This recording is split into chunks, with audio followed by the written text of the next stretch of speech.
on a couple months. I haven't heard from him. So I called, and the allergy department. The girl says, "Well, Mr. Austin," she says, "Cleveland's got you dead. You've been dead since '63." Today is October the 9th, Yeah. 2002. We are at Thomas James Austin's home in Fort Thomas, Kentucky. My name is Deb Haas. I am interviewing Tom Austin. Also present, Bob Crowledge, videographer extraordinaire. And Mr. Austin, you were born, tell me the date again? February 28th, 1918. And you now live at 49 Lockwood Place in Fort Thomas, Kentucky. Yeah. Okay, let's start with the war and the branch of service in which you served. Well, in the war, during the war, you mean Was World overseas or from the time I went in? Well, let's start with you were in the Army. I'm in the Army. All right. And you, it was in World War II, and your rank was? Ended up, well, started out as buck private and ended up with tech sergeant. Okay. And tell me again the areas. You served in several different places in the world. Yeah. Well, when I first went in, I went to Fort Lewis. They sent me to Fort Lewis, Washington, the 3rd Infantry Division. I was up there for 10 months, and then I heard of a opening in the photo lab at Fort Knox, the Armored Force Photo Lab. So I put a application in for transfer, and this was back in probably August of 41. And November, day before Thanksgiving, the transfer came through. So I went down. I had to make everything except my own expense. I had to pay my own way back, which was very all right with me. So I went down to Fort Knox. I was down there for a while, and then after the war, then of course, the war started in December 7th, and I was fortunate enough to get out of the infantry because that particular 3rd Infantry Division, almost 100% of the casualties, and they went into North Africa all through Italy and into France. They were a tough company. They took a lot of beating. So when I was transferred, later I was transferred to Fort Benning, Georgia.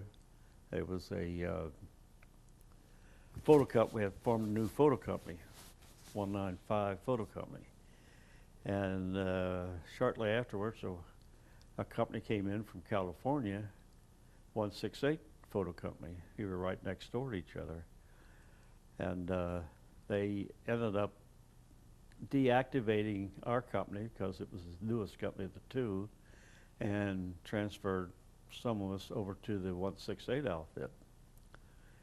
I stayed with them, and we've shipped overseas. And one experience that I had was we're out in a convoy going to Europe, and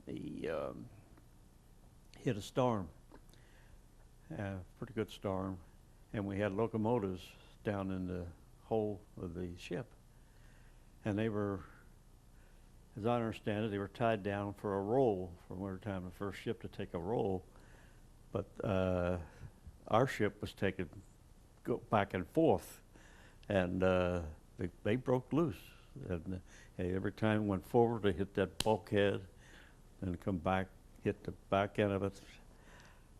So our ship commander broke radio silence, and to the convoy commander, and requested permission to drop out of the convoy.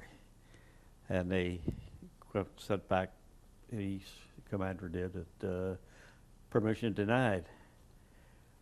Our ship captain sent back, "I don't think you or I should take responsibility of these men because we're not going to make it if we don't get out of this storm."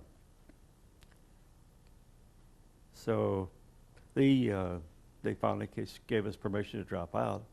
So we put back into the States, and they pulled all them out all the way, took them all out, put them back in, lashed them down both ways. Then we got into another convoy and went our way over to Europe. Tell me a little bit about what you did in the war. You said you were a combat photographer. Tell me what you did. I was a combat photographer. I carried a pass which was called Allied Headquarters pass, which allowed me and any other photographer who carried it one to go any place they wanted to go. In other words, I was more or less signed to the 79th Infantry Division, but if it was more activity over with the 29th Infantry Division, I could go over there and shoot photographs over there.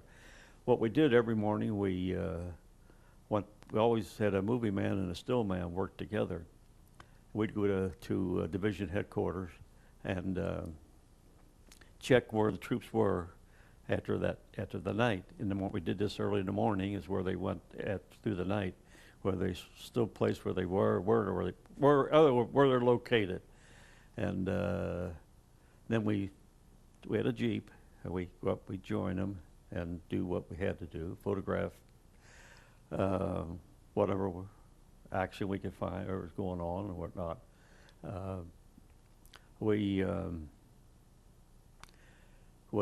Then we go back to the lines and write our captions for the photographs we made, and took them to the Single Corps headquarters, and they had fellows on motorcycles that took them to the artillery, artillery headquarters, and they were flown from there to London at first, and then we never saw the photograph. All the time it was just, but when we finally got into France, took over the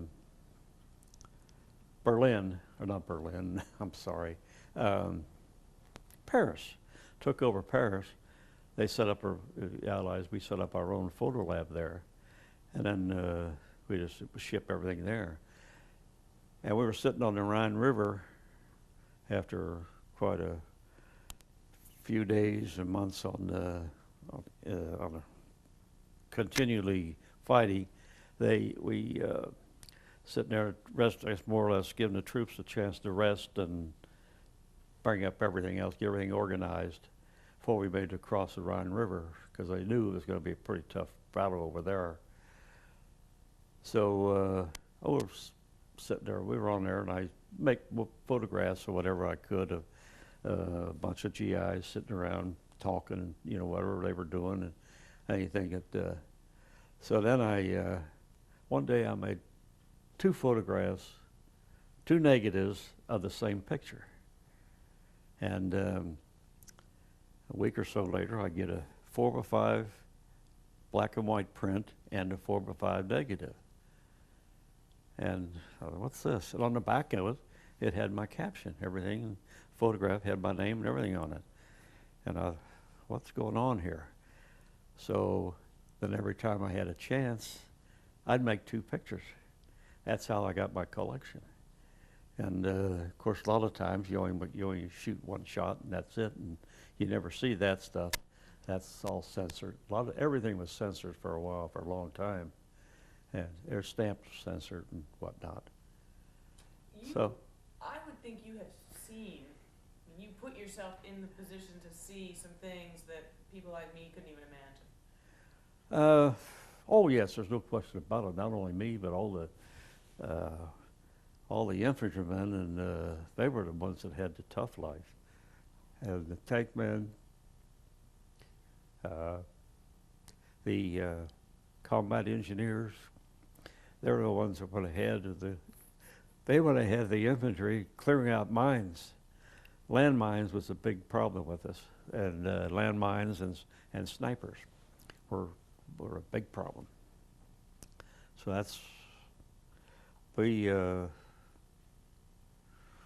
don't know. You mentioned a really cold experience also. Well, that was in Fort Knox, though. That's okay. Well, I was at Fort Knox. We just captured some tanks and armored vehicles, armored vehicles of German stuff, equipment. They shipped it back to Fort Knox, and every morning a colonel and his driver would pick me up about 6 o'clock in the morning, and we'd start out in a Jeep and 18 below zero down to the firing range. And the funny story was the first day he picked us up. We weren't off of the main fort campground, and I was in the back pounding my feet. He turned around and he says, "Where's your boots, Austin?" I says, "Don't have any, sir." "What do you mean you don't have any?" I says, "Supply says they don't have any." "Oh, I'll get you a pair." So he rings up the phone and he talks to somebody, and he says, "Stop by, supply them for him when we get back." He says, "And there'll be a pair of boots there for you." He said, "Now don't put or a pair of galoshes. He says, don't put your boots on. Put 4 pair of socks on, and then put the galoshes on, and your feet will stay warm." Yes, sir. I'm thinking he's giving me the old boo-boo, whatever it is. So next morning, I put my socks on, put the boots on, and put the galoshes on. Same thing. I was in the back, wasn't off of the grounds yet. He turns around and he says, "God damn," he says, "I told you not to wear your boots." I said, "Yes, sir, you sure did." So from then on, I didn't wear any boots. I just put socks on my feet. But it was 18 below for a week, and they put. Were your feet warm? Oh yeah, yeah. And we had always had a big bonfire out there. We more or less kept pretty warm, but it was kind of miserable. I thought it was interesting what you said you did with those tanks and the photographs you took. What was the point of that? Well, they took the tanks and set them out in the firing range, and we had some of our equipment, our artillery equipment, everything from the smallest piece of equipment we got all the way up to the biggest, and would fire and hit those tanks and equipment, other not only just the tank, but the armored cars and everyone. Then I'd go down and photograph what damage we did with our shells. So at first it wasn't doing very much. We never did much to it.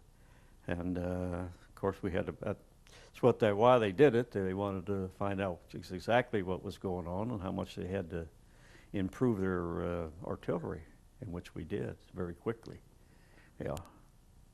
You also told me of an experience where you photographed in the Philippines a Japanese general. Yes, we after the war was over in Europe, we went down to Marseille, France, got on a troop ship, and spent $46 days on the troop ship, and on the way to the Pacific. We were going for the invasion of Japan. So we got about 400 miles. It was, like I said, 400 miles south of Hawaii when I dropped the first atom bomb, A-bomb. And then the second one, the war was over. So we ended up going into Manila, Philippines. I don't know where our that was our original destination or not, or where we were going, but that's where we ended up. So General Yamashita, the bull of the Tiger of Malaya, self-acclaimed Tiger of Malaya, they hadn't captured him yet. He was still up in the hills with his army, and he took some beatings down in Leyte and a couple of the other towns in Japan. They ended up in the Philippines. He ended up in the mountains, up the hills, and of course they finally got word to him. I guess the Japanese finally got word that surrender your army. The war is over. We can't.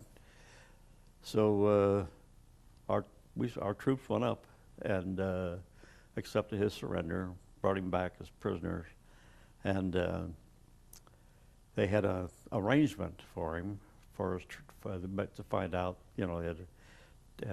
whether he was guilty or not guilty, whether he should stand trial. So I said trial for war atrocities is what it amounted to. So they had it was trial there, so what I did made the photographs, all kind of photographs there of him and his men and whatnot. Can you describe a typical day during your service? Was there a typical day? Well, actual day? Just a typical day. When you got up, what you did? Well, when we got up and went up to division headquarters. We usually had breakfast there. That was where we had breakfast. And like I said, we just start out to where we were going to go, decide where we wanted to go, and just a matter of catching up with the troops, front troops, and we weren't right with there was always someone ahead of us. I mean, I wasn't up on the very, very first line. But it was very close to it. But was always troops ahead of me, and I just all we did was just look around, and this looks like a good shot, and shoot it, and shoot this one, and make 2 shots of that one. That's going. Of course, we shot a lot of destruction stuff and whatnot. A lot of buildings were just devastated. Whole cities were devastated, and I'll have pictures that you can't believe what some of them turned out. Some of the cities. So that was, and like I say, I stayed with them and stayed up front, depending upon what time of year it was, how late when it got dark. Before it got dark, we'd head back to the headquarters or back someplace out of where we could. In Germany, we had usually was set up we had a unit of 2 moving men and 2 still men and a lieutenant, and we get to take over an apartment building, I had digress a little bit, going back to when we were sitting on the Rhine River. I had had orders to make photographs of the Krupp Works, which was the big munition plant for Germany, and from the ground and then from the air.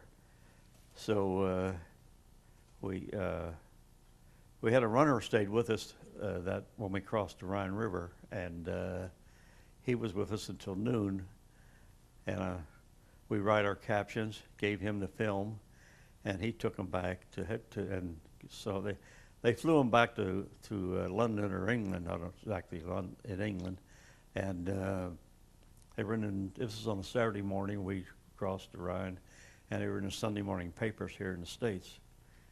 What did I ask you about? Yeah. Can I need to fix this lawn. Okay, I need the. Did I kick it off? Yeah. I hit it. Why don't you say so? Well, I didn't want to interrupt your train of thought there. So. How'd you have that, Deb? Kind of in there? I just kind of had it down there. Okay. Because I had it up top, but probably not. Let's see if that works.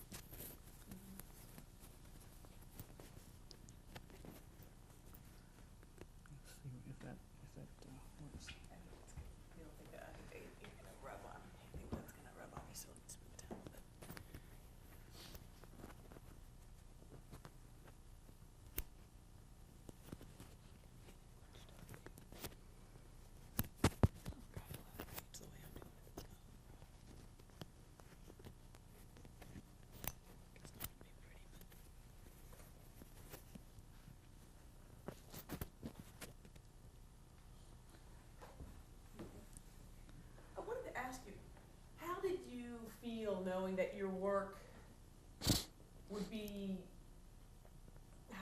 people saw the war. Maybe it was through your eyes.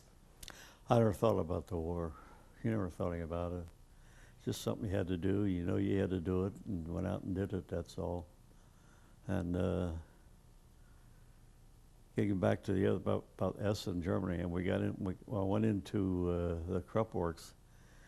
I came across a big building. It's the only building in the area, whole area. It wasn't touched. It looked like. And we go inside, and here it is, nothing but all the kind of booze that's ever been made, all bottled for Alfred E. Krupp. So we loaded our Jeep with that. We had two foot lockers on each side of the back up over the wheels of the Jeep. And we loaded that up and loaded the back seats and the back floor and everything. And so we had that. I never drank alcohol before I went to service. In fact, until I got over to Germany. You got to the point where you didn't know we were going to make it tomorrow or not. So we'd sit there and drink half the night. And, yeah, sometimes I don't know how I made some of the pictures, but that's it. What I didn't ask you at the beginning is, tell me how you came to be in the service at all. Well, they were, of course, back in '40, I guess, so they passed the law. Every able-bodied man, 18 to, I don't know I really don't know what I think it was 26, but I'm not sure, years old, had to sign up for the draft. They were just going to start drafting. So I had a low number, and I knew I'd be going pretty soon. Didn't know when. So in February, I volunteered, and I went through the physical out of Fort Thomas here, out the fort here, and then went on. They passed the physical, and you could walk and talk. You could pass the physical then. So we made it. That's where I went from there. Talked about a lot of different memories. Is there anything else that sticks out in your mind as, the way it felt to be there, or just anything in particular about being in the war? Oh, I almost got captured. Morning we checked in with the division where the troops were, and they were at point A. So we're going down this road, two-lane road, in a Jeep, full speed, because they were supposed to be down here on point B. And all I happened to look through my rearview mirror, and I see some GIs that we passed back here waving for us to come back. And I thought, oh boy, what's wrong here? So I did a wheelie with my Jeep and went back, and they said, oh, we got pushed back. We're back here now. I said, oh, great. So we made it. I don't know why we never got fired upon, because we were quite close to them. Whether they didn't want to wait to see what we were going to do or what, I don't know. But fortunately, they didn't fire upon us, so they could have taken us out. But that. What was the world like? Go ahead. Go ahead. I was just going to say, what was the world like when you came home? I came home? Oh, I don't know. Of course, I was engaged. I got engaged when I was down in Fort Knox. I've been going to my girl since 38. Started going with her in 38. And when I come home, we got married in May of 46. Year I got out, and this. Went back to work, my original company, and that was it. Stayed there, just regular routine. Go to work and eat, sleep, and go to work. Was it difficult to come back to a regular life like that after the life you lived in the war? No, it wasn't. It was more difficult the other life, the other way. No, I didn't find it too bad. No, you do have some flashbacks though. And or we, you know, I'm not the only one. Everybody, I think anybody that's up on the, close to the front lines has flashbacks when they first came back. Especially, you know, you wake up at night with cold sweats and whatnot. In fact, when I got into remaking, making prints on these, for this, that I have photographs of, from the 4x5, making 8x10s, there was a few nights I had some problems with sleeping, flashback and whatnot. But I'm all right now. Don't bother me a bit. When you think back to those years in the war, can you describe to me how it felt to be there?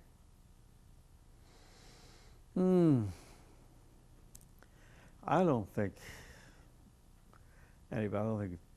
thought much about how it felt. It was just as I think 99% of the troops felt that was.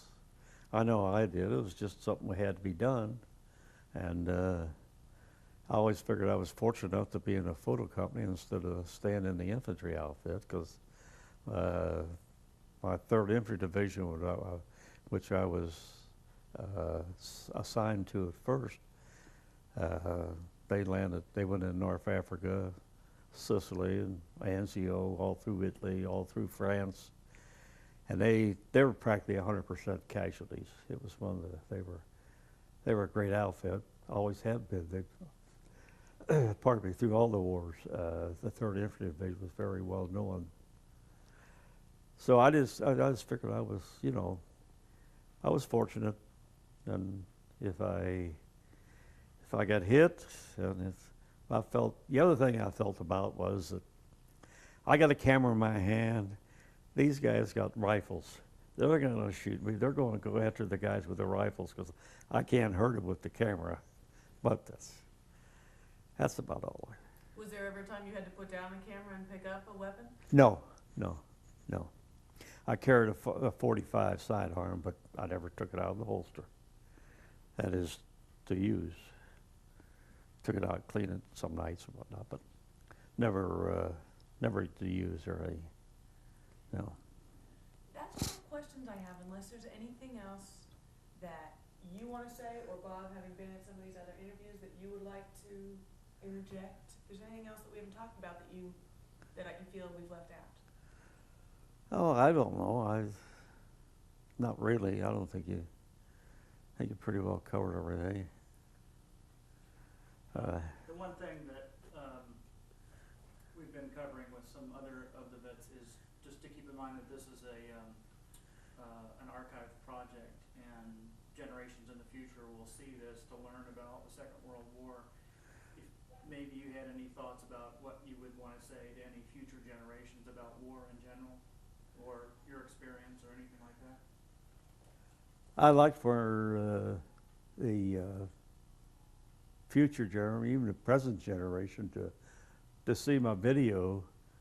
I think from everybody that I know that has seen it thinks it's quite historical, something that, you know, in fact, that's how I got into this. My doctor at the VA hospital talked me into it. But what message do you think that video sent? Huh? What message does the video send? What will people learn? I don't follow you. I'm sorry. Well, you're saying what you want is for them to see the video. Why? What do you think it teaches people? I think it shows them what war is all about, and how destructive war can be, and you can get killed, you know. Although I don't know in my video, I don't think I got any of the photographs of any dead soldiers or Germans. If I shot anybody dead, it'd be a German soldier. It wouldn't be. I never shot anything of the American soldiers because that was something we didn't want. I mean, although we weren't told exactly what to shoot, it's just cover the war, and I got the video there if you want to take a quick look at it there. Yeah, it's pretty long. It's about 37 minutes. But again, there's not, is that pretty much, you think that covers everything you care to share with us? Oh, I'd say so. Yeah. If it's enough for you, it's enough for me.